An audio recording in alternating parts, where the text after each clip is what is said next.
Prayagraj city news में आपका स्वागत है। आप देख रहे हैं देश दुनिया की 20 सबसे बड़ी खबरें। हमारे चैनल को सब्सक्राइब करें और बेल आइकन दबाएं। आज का पंचांग बसंत पंचमी, आज का दिन रविवार, आज की तारीख 2 फरवरी। सूर्योदय सुबह 7:08, सूर्यास्त 6:01। मोदी सरकार के तीसरे कार्यकाल का दूसरा केंद्रीय बजट 2025 को वित्त मंत्री निर्मला सीतारमण ने किया पेश। 2025-26 के लिए बजट प्रस्तुत करती हूँ। इस वर्ष का बजट यह सरकार की जो प्रयास है कि विकास को बढ़ावा देना, समावेशी विकास को बढ़ावा देना, निजी क्षेत्र के निवेश को बढ़ावा देना, जो घरेलू के सहानुभूति है, विश्वास है, उसको बढ़ाना और साथ ही साथ भारत के जो मध्यम वर्गीय परिवार है उनकी खर्च शक्ति को बढ़ाना। हम सब मिलकर एक ऐसी यात्रा पर चल रहे हैं जो कि राष्ट्र को एक बहुत विकास की तरफ ले जाएगा, संपन्नता की तरफ ले जाएगा और विश्व प्रगति ले जाएगा। माननीय प्रधानमंत्री श्री नरेंद्र मोदी जी की अध्यक्षता में जैसा कि हम पहला क्वार्टर खत्म करने जा रहे हैं, इसके साथ ही साथ हम विश्व विकास की तरफ जा रहे हैं जहाँ तक मीडियम टर्म का संबंध है। लेकिन जहाँ तक विकसित भारत की जो हमारी अपेक्षा है और साथ ही साथ वो काम जो कि हमने अपने सरकार के पहले 2 कार्यों में किया है, वह हमारे इस जो हमारी प्रगति की बात है उसको दर्शाता है। हमारी जो अर्थव्यवस्था है वह सभी प्रमुख वैश्विक अर्थव्यवस्थाओं के बीच सबसे तेजी से बढ़ने वाली अर्थव्यवस्था है। पिछले 10 वर्षों में हमारे विकास के ट्रैक रिकॉर्ड और ढांचागत सुधारों ने विश्व का ध्यान हमारी ओर खींचा है। इस अवधि के दौरान भारत की योग्यता और सामर्थ्य में भरोसा बढ़ता गया है।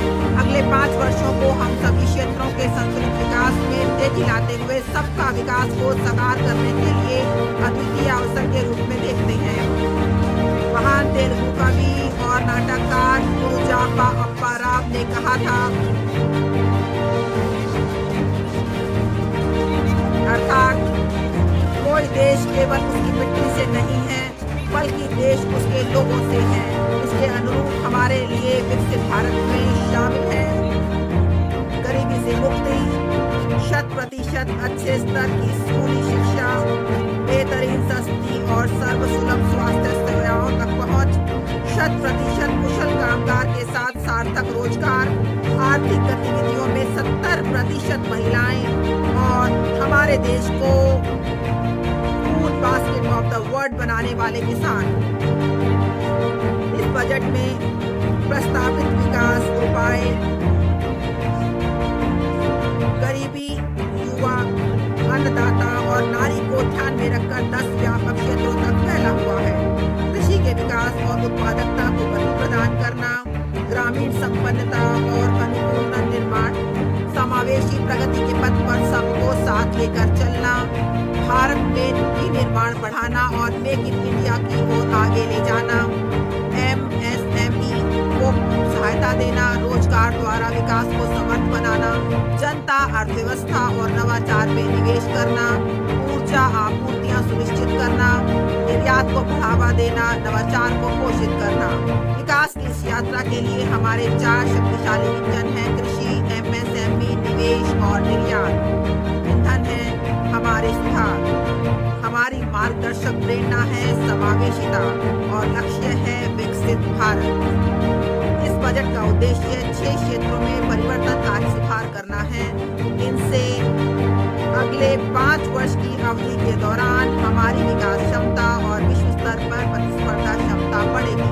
ये क्षेत्र हैं कराधान, विद्युत क्षेत्र, शहरी विकास, खनन, वित्तीय क्षेत्र और विनियामक सुधार। प्रथम इंजन के रूप में कृषि। अब मैं प्रथम इंजन के रूप में कृषि से शुरू करते हुए विशिष्ट प्रस्तावों की ओर बढ़ती हूँ।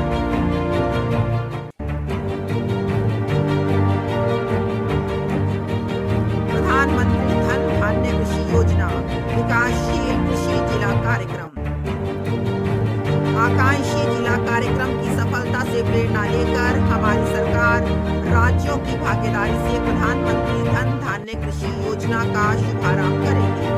इस कार्यक्रम में मौजूदा योजनाओं और विशिष्ट उपायों के अभिसरण के माध्यम से कम उत्पादकता, कम फसलों की बुआई और औसत में से कम ऋण मानदंडों वाले 100 जिलों को शामिल किया जाएगा। इसका उद्देश्य संवर्धित कृषि उत्पादकता, 2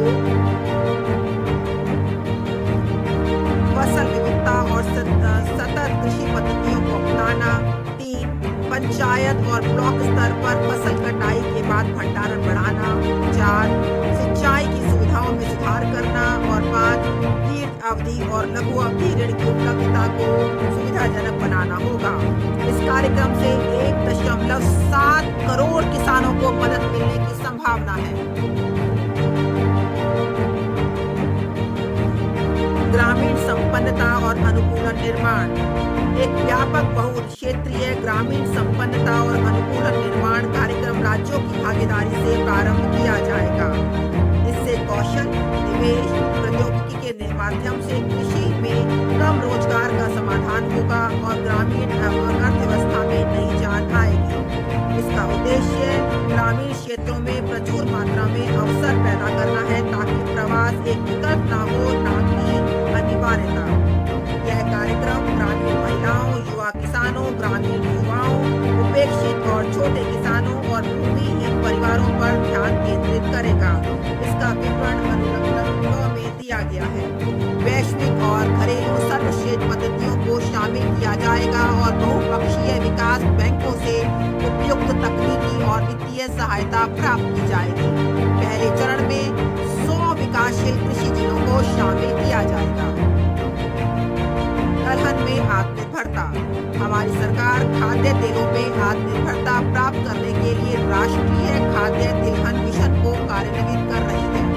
हमारे किसानों के पास हमारी जरूरतों के लिए और इससे कहीं अधिक उपजाने का सामर्थ्य है। 10 वर्ष पहले हमने ठोस प्रयास किए थे और दलहनों में लगभग आत्मनिर्भरता प्राप्त करने में सफलता प्राप्त की थी। किसानों ने 50% तक फसल क्षेत्र को बढ़ाकर इसमें सहयोग दिया और सरकार ने खरीद और लाभकारी मूल्यों की व्यवस्था की थी। तब से आय में वृद्धि और बेहतर आर्थिक क्षमता के साथ दलहनों की हमारी खपत में उल्लेखनीय वृद्धि हुई है। अब हमारी सरकार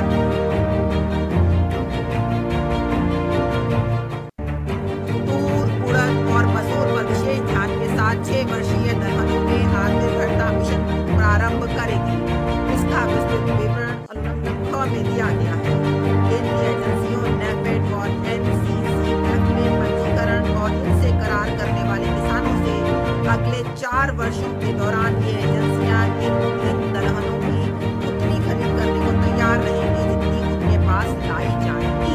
हमारे चैनल को सब्सक्राइब करें और बेल आइकन दबाएं।